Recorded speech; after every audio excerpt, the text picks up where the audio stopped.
காதிரியா வடக்கு மற்றும் தெற்கு வட்டாரங்கள். அரசியலையும் இறைப்பணியையும் ஒருபோதும் என்னால் வேறாக பிரித்து பார்க்க முடிவதில்லை.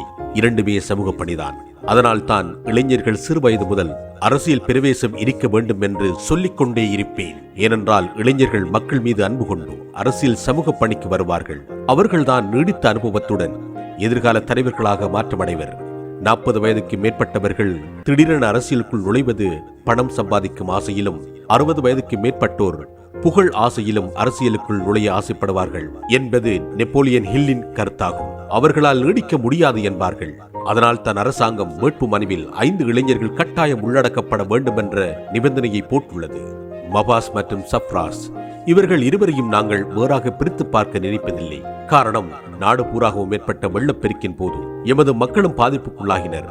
அதிலும் குறிப்பாக காதிரியா வடக்கு, தெற்கு, பழைய சினிமா வீதி போன்ற பகுதிகள் மிக மோசமான விதத்தில் பாதிப்புக்குள்ளானது. அவ்வேளையில் இரவு பகல் பாராமல் தொடர்ச்சியாக அம்மக்களுக்கு உணவு சமைத்து கொடுப்பதிலும் அம்மக்களுக்கு தேவையான உதவிகளை செய்வதிலும் பெரும் அக்கறையுடன் செயற்பட்டார்கள்.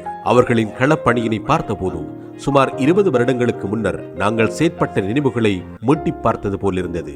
மாநகர சபையில் உப்புச்சாக்கு போல் தேங்கி கிடக்கும் நபர்களை தெரிவு செய்து அனுப்புவதை விட துடிப்புள்ள இவ்வாறான இளைஞர்களை மக்கள் தெரிவு செய்து அனுப்புவது நமது கடமையாகும். 20 வருடங்களுக்கு முன்னர் நீங்கள் இவ்வாறான ஒரு தேர்தலில் எங்களை தெரிவு செய்ததனால் தான் கிழக்கு மாகாண பள்ளிவாசல்கள் சம்மேளனத்தை உருவாக்கி எம் மக்களின் அபிலாசைகளை மீறி கிழக்கு மக்களை புறம் தள்ளி தீர்மானம் எடுத்து அமலாக்கப்படவிருந்த முஸ்லிம் திருமண விவாகரத்து சட்டம் MMDA தடுத்து நிறுத்த முடியுமானதாக இருந்தது என்பதை உங்களுக்கு ஞாபகப்படுத்த விரும்புகின்றேன்.